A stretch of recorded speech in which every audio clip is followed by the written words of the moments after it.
Apa yang kau sediakan? Kau jangan datang tanya aku lah bila nak kiamat. Apa yang kau buat, kau sediakan untuk menghadapi kiamat? Bukan nak tahu bila ni, kita pun tak kisah. Kita pun tak sempat nak bertemu dengan Imam Mahdi pun tak tahu. So tak payah bincangkan Imam Mahdi itu datang naik apa, macam mana dia turun Nabi satu macam. Itu soal yang lain. Soal kita hari ni, adakah kita main peranan kita sebagai orang Islam? Ini yang kita kena jaga sangat-sangat ni. Jaga keluarga kita, jaga diri kita, jaga kat mana tempat kita tu. Pastikan yang kita berada pada jalan yang telah dibawa oleh Nabi SAW. Sebab tu Nabi suka bagi pengajaran kat sahabat.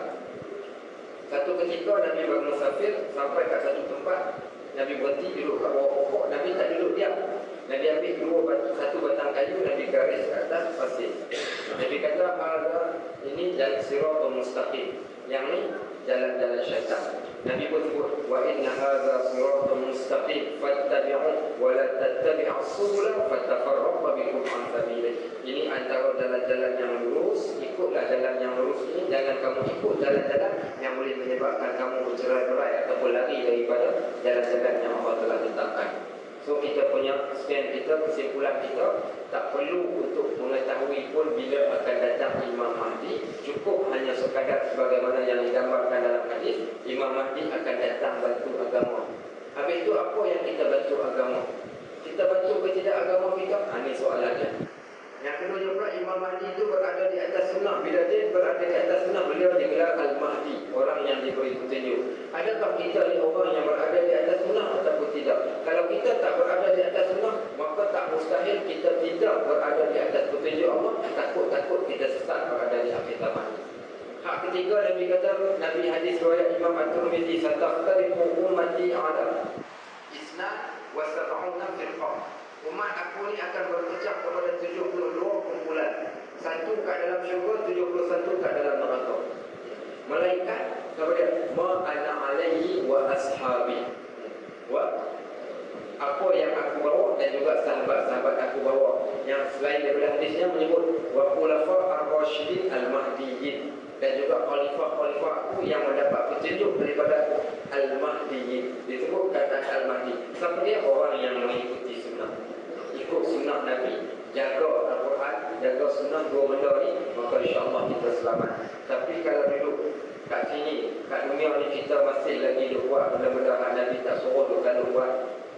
Benda yang kita katakan agama tak suruh pun kita kalau nak buat juga. Ni takut-takut kita tak termasuk dalam bab yang macam tu. Sebab tu Nabi kata di akhir zaman, pegang agama ni dengan gigi geraham. Pegang sungguh-sungguh. Kalau akan berlaku ni di akhir zaman pula. Satu hari itu saya baca satu hadis tentang akan berlaku di akhir zaman. Orang-orang tua di akhir zaman waktu tersebut menyebut istilah perkataan Allah. Bila mana dia sebut perkataan Allah, sampai ke satu tahap cucu dia tanya atuk dia, atuk sebut apa atuk? Atuk ni pula cakap, atuk pun tak tahu, atuk ambil daripada atuk-atuk. Maknanya cerita dahsyatnya akhir zaman tu sampai ke satu tahap kita sebut kalimah Allah, kita sendiri tak tahu kenapa kita sebut. Ni hari ni kita harus sebut subhanallah, Allahu akbar, alhamdulillah, masya-Allah, insya-Allah. Pantang semangat sikit tapi selalu. Okey baik. Pantang ni sikit macam-macam kita sebut istighfar, mengucap. Astagfirullahalazim, mengucap. Kenapa mengucap kita tak tahu? Kenapa kita sebut masya-Allah kita tak tahu? Kita tak tahu. Anak kita tanya kenapa mak sebut masya-Allah? Apa kita nak kata? Itu kan zikir bagus. Iyalah zikir, kenapa sebut? Tak tahu. Ni akhir zaman yang akan berlaku mencari atuk-atuk orang tua sebut kalimah Allah. Kata Huzaifah bin Yaman, cucu dia tanya, dia tak tahu nak jawab. Dia kata dia ambil daripada ibu bapa dia. Kata Huzaifah bin Yaman, iaitu silsilah kulit Nabi. Mudah-mudahan dengan perkataan kalimah Allah itu menyelamatkan mereka pada waktu tersebut.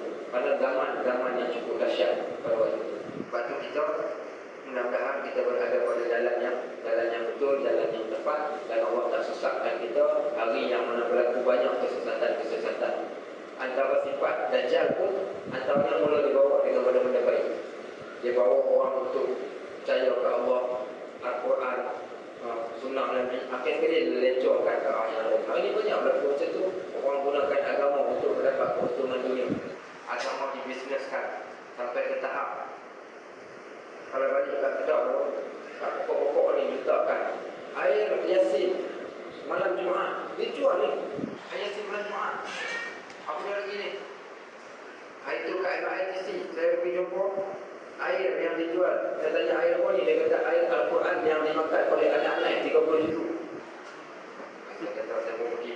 Saya kata kalau maknanya anak-anak makan Quran kemudian buat air. Dia kata daripada tu kita buat air. Dia kata boleh. Kau makan? Dia kata boleh. Dia kata Al-Quran. Dia kata. Saya pun cakap kalau macam tu baik saya rendam saja Al-Quran kat rumah saya minum kat rumah.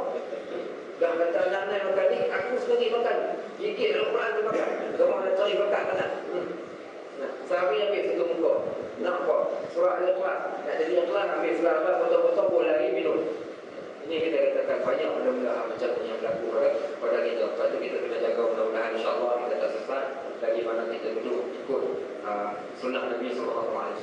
Baik, Allah Ta'ala alam bisawab, mudah-mudahan bermanfaat. Kalau sekali ada soalan tu dikongsi.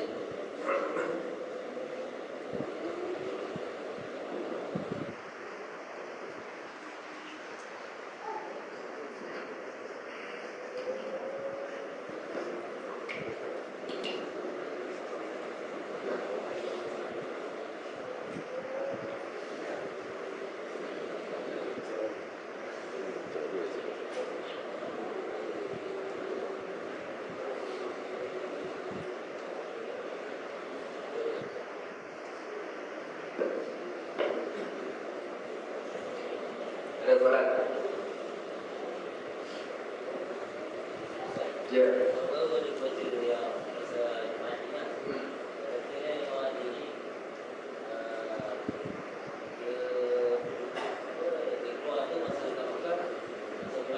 Berlaku peperangan. Ya, berlaku satu peperangan yang besar. Iaitu peperangan tersebut maka dia akan dibayarkan. Dia akan dibayarkan pada waktu tersebut di hadapan Kaabah. Tak cerita tadi. Dia akan dibayarkan di hadapan Kaabah. Maka sifat daripada itu yang dia akan yang diangkat bila dia masuk bayar kat sini, bayar untuk menjadi seorang khalifah. Bayar untuk menjadi seorang khalifah. Sebab tu yang sebagian muhaddisin mengatakan beliau sebenarnya adalah seorang orang yang baik, orang yang soleh, orang yang ikut petunjuk hidayah kepada Allah. Akhir sekali bila mana semua orang jadi wasaf tersebut dia antara yang terbaik, maka diangkat beliau, maka beliau itulah yang dimasukkan sebagai Al-Mahdi. Sebab tu sebagai ulama mengatakan Al-Mahdi bukan muncul-muncul tiba-tiba keluar macam tak tahu apa-apa tiba-tiba keluar. Orang ikut dia tak. Orang yang biasa macam kita, maka tapi disebabkan kehebatan yang ada ilmunya warak yang hubungannya dengan Allah. Akhir sekali beliau diangkat sebagai khalifah. 7 tahun dia akan berada pada waktu tersebut. 7 tahun. Baik.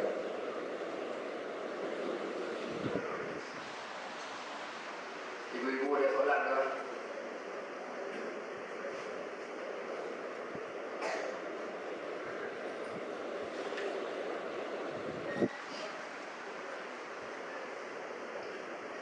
Okey, Jamil.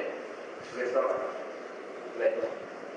Baik, alhamdulillah sami'an alim min syaitanir rajim. Alhamdulillahil alamin wassalatu wassalamu ala sayyidil mursalin sayyidina wa maulana wa ala alihi washabbihi ajma'in. Allahumma ijma' hadha jam'ana jam'an marhuma wa tafarraq lana min ba'dihi tafarruqan ma'suma wa la taj'al lana shaqiyyan wa la mahruman wa la madhuda walhamdulillahi rabbil alamin.